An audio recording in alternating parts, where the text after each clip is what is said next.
El reactante, independientemente en qué fase se encuentre, la materia que conforma el reactante contiene energía. Todo fluido, todo material contiene energía.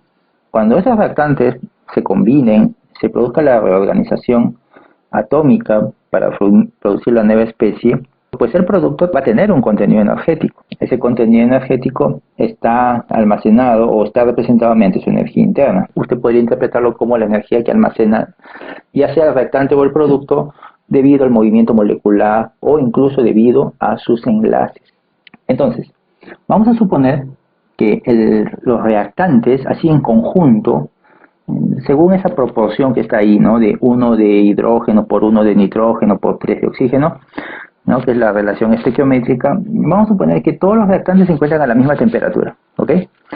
Y en el instante inicial en que se va a producir la reacción, pues estos reactantes tienen un contenido energético que está dado por su energía interna. Y ese contenido energético del reactante le vamos a llamar SUR. Y todos estos reactantes se encuentran a la misma temperatura, una temperatura T.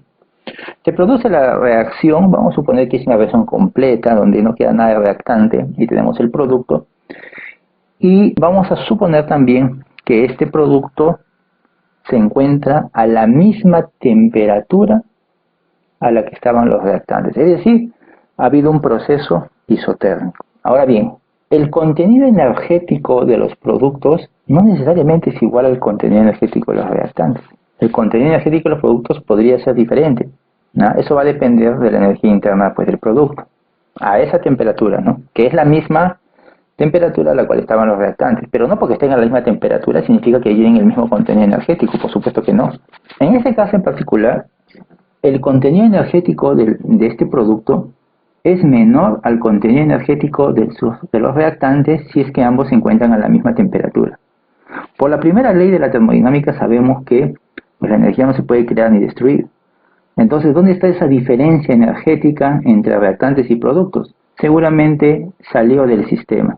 Es decir, durante el proceso de reacción, esa energía excedente tuvo que haber salido del sistema reaccionante. Entonces sí podríamos decir que SUR es igual a SUP más Q, entenderse Q como el calor que sale del sistema, para que se pueda cumplir la primera ley, pues, ¿no? Si estamos frente a esa situación en donde este sistema cerrado, es decir, no hay entrada ni salida de material, todo el reactante solamente se ha transformado en producto, pero no ha entrado ni salido materia, pero sí puede intercambiar energía con los alrededores. Entonces diremos que el sistema se ha generado una reacción exotérmica, en donde el sistema ha tenido que liberar energía para mantener su temperatura. Y dado que el contenido energético de los productos a esa temperatura es menor que el de los reactantes, eso significa que ha habido un excedente de energía que ha tenido que liberarse. Por supuesto, sabemos que todo flujo de calor que sale de un sistema tiene signo negativo, pues, ¿no? Por lo tanto, el calor de reacción, en este caso, en esa reacción exotérmica, va a ser menos un determinado valor. Y ese menos solamente indica que hay una salida de energía del sistema. Por lo tanto, una reacción exotérmica. Aquí hay otra reacción en donde vemos que el reactante forma ciertos productos. Y vamos a suponer que el contenido energético del reactante, ese SUR, se encuentra a una determinada temperatura, se produce la reacción, en este caso una reacción de descomposición, se obtienen los productos y el sistema, para que esté a la misma temperatura que el sistema inicial, requiere más bien un ingreso de energía. Eso se debe a que el contenido energético de los reactantes es menor al contenido energético de los productos a esa determinada temperatura. Y dado que hay una diferencia de los contenidos energéticos, entonces en este caso tiene que haber una absorción de energía desde el exterior para que Q más E sub R sea igual a E sub P, ¿no? La energía de los productos. Y estaríamos frente a una reacción endotérmica. Y como ustedes saben, ¿no? Una reacción exotérmica es aquella que libera energía, ¿no? Y una reacción endotérmica es la que más bien absorbe energía. ¿Desde dónde o hacia dónde? El exterior, ¿no? En ambos casos, fíjense, estamos frente a procesos isotérmicos, procesos en donde la temperatura no ha cambiado. Entonces, en un proceso isotérmico yo puedo identificar qué tipo de reacción desde el punto de vista térmico se está desarrollando solamente verificando si es que hay rechazo de energía o absorción de energía. O si necesito remover energía, entonces ese es un sistema de intercambio de calor. Un enfriador, en ese caso. Alguien que absorba energía, que le quite energía al sistema. O si el sistema reaccionante más bien necesita lo contrario, o algo que le provea de energía. Eso puede ser un calentador, ¿no? Un intercambiador por donde fluya un fluido caliente para que le proporcione energía al reactante y así pueda formar el producto. Sea cual fuera el caso, nosotros definimos la entalpía de reacción, o si quieren también puede ser el calor de reacción a través de la siguiente expresión. Entonces, ese delta H sub Rx, yo lo estoy denominando calor de reacción o entalpía de reacción. Y eso se puede calcular, sea que la reacción es exotérmica o endotérmica, lo podemos calcular si es que usted conoce las entalpías tanto de reactantes como de productos a la misma temperatura, a la temperatura a la cual se desea hacer la evaluación, pero solo de reactantes y productos. Multiplicado cada uno de ellos, cada una de esas entalpías, por el coeficiente estequiométrico, de la especie que participa en la reacción, dividido entre el valor absoluto del coeficiente estequiométrico del reactante A. Es decir, que el calor de reacción siempre va a estar en referencia a un reactante, ¿no? ¿Cuánta energía se intercambia por cada mol de cierta especie química que está participando de la reacción? Esta entalpía de reacción, para el caso de reacciones exotérmicas, pues sabemos que tiene signo negativo, y para el caso de reacciones endotérmicas tiene signo positivo, ¿no? Y bueno, negativo porque es energía que sale. Este Q que está saliendo por acá vendría a ser este calor de reacción, ¿no? Y positivo porque está entrando al sistema. Pero, ¿qué pasaría si los sistemas, ese sistema que estamos aquí bosquejando, que les indiqué que eran sistemas cerrados, no fuesen cerrados, sino fueran sistemas aislados? Bueno, en ese caso, si el sistema fuese aislado, vamos a suponer que inicialmente tenemos los reactantes que tienen un contenido energético de su R, que están a una determinada temperatura. Se produce la reacción química, ¿ok? Y la reacción es exotérmica. Hay liberación de energía, pero como el sistema es aislado, la energía no puede salir del sistema. Entonces, ¿qué pasa con esa energía? Simplemente es reabsorbida por la misma materia, en este caso por los productos. Y si es absorbida por los productos, ¿qué va a pasar con ello? Pues su temperatura se va a incrementar. Entonces, cuando estamos frente a un sistema aislado, las reacciones exotérmicas lo que generan es un incremento de la temperatura en este caso del sistema, en este caso de los productos. Entonces, fíjese cómo aquí la reacción exotérmica tiene dos formas de manifestarse, dependiendo en qué situación nos encontremos, ¿no? Este es un caso extremo, en donde el proceso se desarrolla a temperatura constante, isotérmico. Si es exotérmico, entonces hay liberación de energía hacia el exterior.